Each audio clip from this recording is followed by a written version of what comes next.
this week, two top receivers. Like, what are your challenges when you line up outside in those base situations against those two? I mean, I got the most confidence in myself.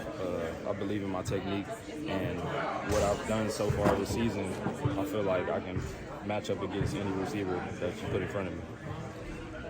As Fred was saying last time, he was talking about how well you're playing, and you're one of the more underrated, unsung guys on this defense, and one of the best players on this team.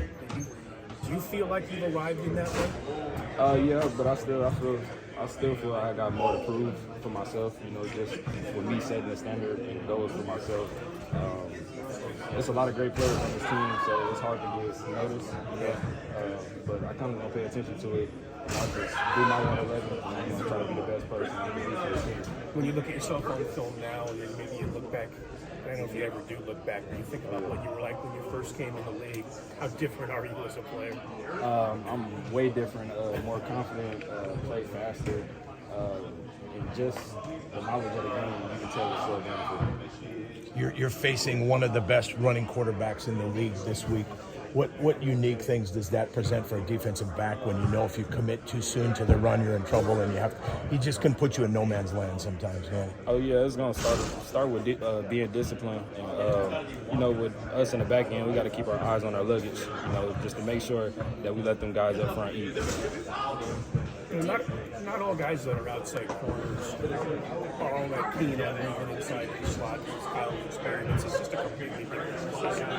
But why is it good for you? Why do you embrace it so much? Really, just doing what my coaches asked me to do. I just feel that's the right move for with how the defense looks right now. I feel like it just, you know, we play a lot faster when I'm there, and it's the way to get the best 11 on the field. There was a time where you were going to be the nickel corner last year, and then this year, of course, is the outside corner.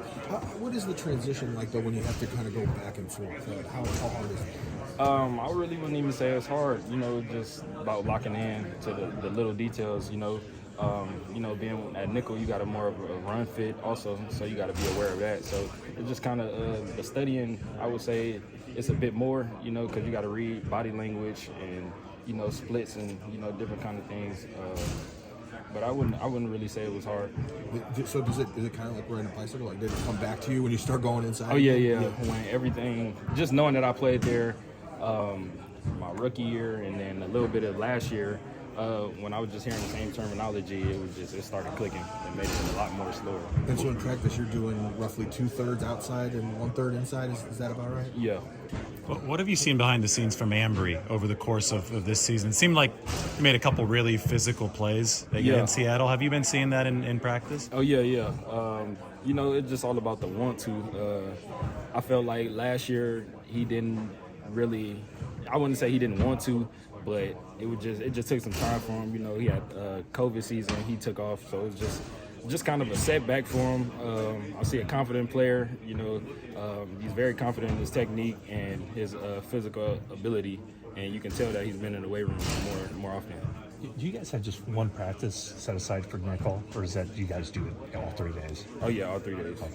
You can, on the outside, there are times where maybe they don't go your way because you got your guy blank, and you're kind of on the outside and not really getting into a lot of stuff. But when you're in the slot, is it, I don't know, fun being in the mix on every play? You know, never having that isolation thing. Yeah, I would say it's never a dull moment, you know, because you always you can do something, or you're closer to the ball so you can make something happen. And I kind of like that factor for myself because I feel like I can be in there and cause a lot of disruption. Well, you mentioned in the offseason that you wanted to work on the deep ball and tracking the ball better, closing the gate was the term you used. How do you feel like you've progressed in that area? I feel like I could be better also, but I don't get a lot of opportunities with that. You know, now that I move, you know, to slot, it's kind of like a different ball now. So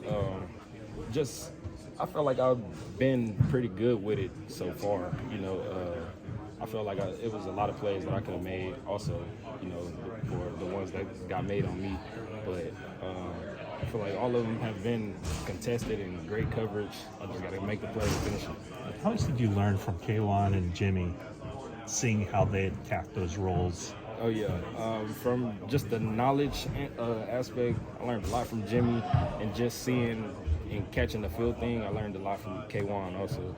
You know, just talking to him when he first came. Well, when I first came, he was just telling me like it was like a field thing. You know, once you feel it, you know, it'll be way easier for you to play at nickel. And how do you feel it? How do you get to the point where you feel it? Just like I said, like reading body language, just everything slowing down, you know, knowing where your run gap is, knowing the receiver splits, and just things like that.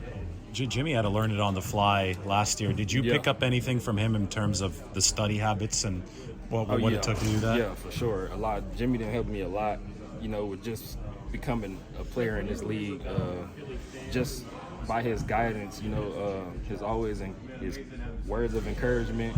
You know, he was always there. You know, whenever I was down or I needed some motivation, he was always there.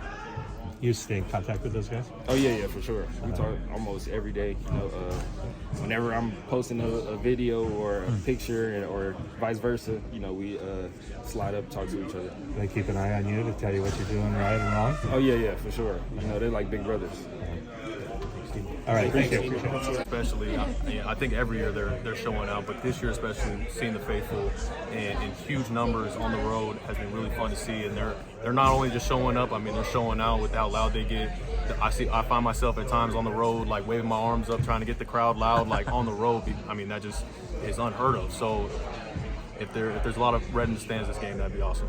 The chance of rain in the forecast for Sunday, I think it's like 50-50. Did anything go different into preparation in case it ends up being a wet field like against the Bills on Sunday? Defensively, probably not. Same, you know, each team got to deal with the rain. I'm sure offense, they're dealing with the ball a little bit more, so that may be something that they have to be aware of. But defensively, we're gonna get out there and roll regardless. I figure this is a good week for the big picture question. How has Javon Hargrave positively impacted this defense? Obviously, he was with Philly last year, and now he's going to be on this side. Hey, you missed my guy over here, man. He asked the same exact question. But no, just to speak on him again, I'll talk about him all day long, man. I mean, I'm so happy that he's on our side this time around.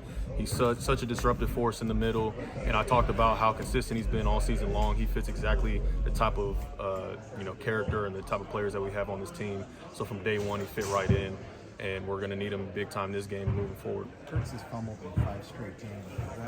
Are you noticing anything in the way he carries the ball? Is it loose, or is it just more just happenstance when he's out?